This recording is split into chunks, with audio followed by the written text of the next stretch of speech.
Thank you, everybody, for being here today. No long faces. Nicole, do not make me cry.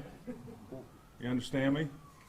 I'll be over there to get a big hug after. But everybody that knows me knows that I live by a phrase, PMA, all day, every day, positive mental attitude. I believe in it. It's the way I carry myself, and that's the life lesson that I always want to teach the players in times of adversity, or when you go through a situation like this today, that you carry yourself a certain way, and that will be my presentation. I have absolutely lived the dream for the last 4,373 days. That's how long I was the head coach at Old Dominion University, almost 13 years, and I wear this like a badge of honor. I am a nobody from nowhere who had an opportunity to build the best startup program in the history, 150-year history of college football, and that goes 2016, and only our 8th year we won 10 games and a bowl game. Nobody had ever done that before in the history of college football, and I think that one deserves a round of applause.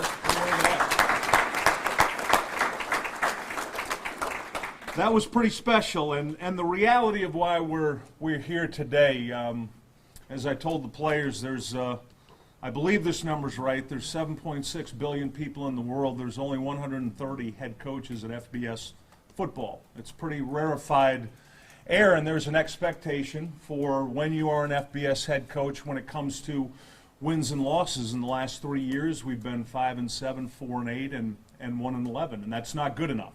That's not good enough for an FBS program, and I take full responsibility of that. As the head coach, that's my responsibility to do better when it comes to wins and losses. So that is why, after a lot of discussions with Wood Selig and Bruce Stewart Saturday night, a lot yesterday, and then again this morning, we went through every detail of the football program that I love, that I built, that I dedicated those last 4,373 days to of my life, that it was time to turn the program over to new leadership and a new direction. And I want to thank President Broderick and Wood Selig, Bruce Stewart, for this tremendous support.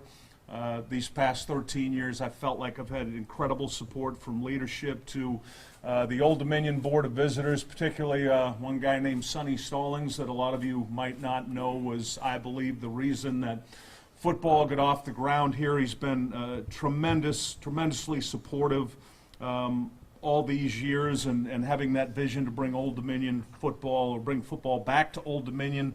The search committee, along with Jim Jarrett, took a chance on a guy from Maine a number of years ago and gave me the opportunity of a lifetime that I'll forever be grateful for. To every player, guys sitting over there, I think about the guys going back to 2008 when we first reported with 82 players, and Coach Scott remembers this. There weren't a lot of guys in that group that might have been the highest level of football players, but they were the first ever players at Old Dominion. They went through a year of practice, and all those guys in 2009, and then every year, every player to have the opportunity to coach, every coach I've had the opportunity to work with, the staff members, the people in the back. It's just been an incredible experience, and for the guys that are here and all the players, I'm just so thankful to have had that opportunity. I take tremendous pride in the fact that we built and we ran a first-class program. No NCAA violations within this program. We did it the right way. Our players went to class. They represented very few issues off the field for a high-profile program. Our guys tried to live by what we call our aim high philosophy of being a great person, a great student, and a great player. And I take tremendous pride in that, because there's a lot of programs out there that don't necessarily do it that way, and that's something we always did here. And I'll be appreciative to everybody, the players and coaches that did that. To our loyal 12 Monarchs, I'll steal a line from the movie Field of Dreams: if you build it, they will come. When we built it, they did come early on, and that had such a huge impact early for us on recruiting, going back to 2009 when we'd be bringing recruits to sold-out home games, and as recently as 2016, going 6-0 at home, being sold out. I think of the Virginia Tech game in 2018 what an impact that was. And to the fan base, my message to them would be come back. Come back, because I truly believe this football team next year is going to be special. There's 104 players with the opportunity to return if they choose to. There's 72 players that have played. There's 19 starters back, including the kicker, the long snapper. There's 7 home games, 2 of them being ACC games with the opener at Wake Forest. And I truly hope these players do come back to Old Dominion. I'm going to meet with all 104 of them over the next 4 days to help them with their academics, what they're doing for it, to help them with their career decision. But I hope they're back, because I truly believe this has an opportunity to be a special team next year. And to these guys this year, I want to point something out. You know, we ended up 1-11. That is what it is. You are what your record says you are. But through all the injuries, through all the adversity, these guys showed up every week, 7 days a week. They worked their tails off. They got beat up on campus a lot. They got beat up on social media. But wow, what an effort they put forth in trying their best this year to represent those 11 letters on their chest. And as I told them, that the responsibility is mine. I'm the one who didn't do a good enough job. That's why I'm no longer the head coach. But I truly believe these guys are class individuals that gave everything they had this year. To our current assistant coaches in the back of the room, it's been an absolute honor and a privilege to work with those guys. You talk about class individuals handling themselves this year through adversity, great people, and typical of who they are. They're going to continue to help our current players, to help in recruiting. We feel a strong sense of loyalty to Old Dominion, and that's something that myself, I've talked to Wood and Bruce about, as have the staff. Now, what's next for Bobby Wilder?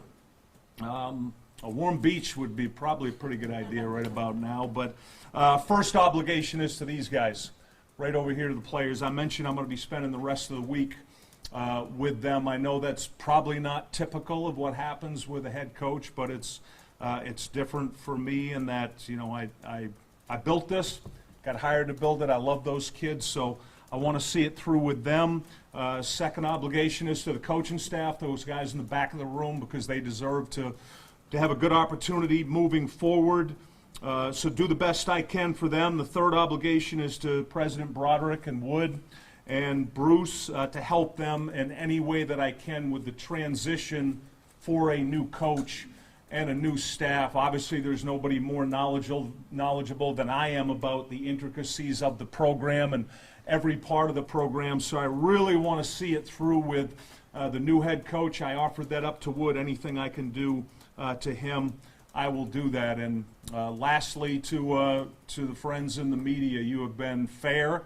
The entire time I've been here, you've been very professional, and I greatly appreciate how you've always handled the time with staff and the time with the players. And I want to thank all the media members. And Eric, one last time, I will take questions. Fire away. Bobby, if you've got a couple highlights, memories of your tenure here, what would it be? Just over the 11 seasons, 13 years? 2009, running out the tunnel and nobody fell down. That was a big one. I had no idea how that was going to go. Winning that first game, Ed, was impactful, was powerful. That one started it, having a 10-year-old Derek Wilder run out to get the tee after the first kick. Watching that was pretty special. 2011, a year that we were picked to be last in the CAA and to do what we did, win 10 games, end up number 10 in the nation. Winning the championship in 2012, regardless of what asterisk might be next to it, that one, the bowl game was absolutely a hallmark. I'll never forget that, hoisting that trophy up and celebrating with the players, winning 10 games, and then beating Virginia Tech last year was, it's indescribable what that felt like on the sideline, sharing that with the players. So there's many more, Ed. Those are the ones that kind of jump off the page, off the top of my head. Bobby, all season long, you complimented how this group of guys has fought through the adversity. You just did it again.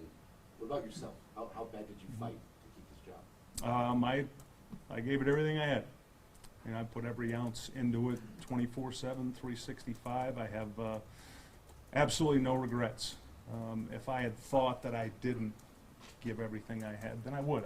I'd walk away with regrets. But I fought, scratched, and clawed, and as did all those guys sitting over there. They gave it everything they had, and it was a combination of things this year, Adam, from the injuries to the schedule, and the only team in America that played more bowl teams than we did is Auburn. They played 9. The schedule was hard, and we got hurt, and then offensively we just could not get it together. So it was a combination of a lot of things this year, but no regrets, Adam, none at all. Bobby, do you ever feel like there are moments that you're as positive a person I've ever met, Mhm. but there were ever moments where you just went, "Wow, this is overwhelming at times," and I'm talking about maybe the last year or so. What kind of toll was it like on you? There were a lot of sleepless nights. You might notice under the eyes. It's not. I didn't have time to put my makeup on today, like these TV guys do. But yeah, there were a lot of sleepless nights, Brian. And what was most hurtful was the inability to get the ship righted. That's what was most hurtful, was that inability to be able to get it turned around. And as competitive as we were all this year, we just couldn't finish in the fourth quarter. And we tried everything. We tried everything we could possibly think of, and just could not get it back turned around. And yeah, that did take its toll. But Brian, you have to understand something about me if you don't already. Like I said at the intro, I'm a nobody from nowhere. I wasn't a favorite coming in. I'm not the famous son of a coach. That's really been my life. I've had to fight, scratch, claw for everything.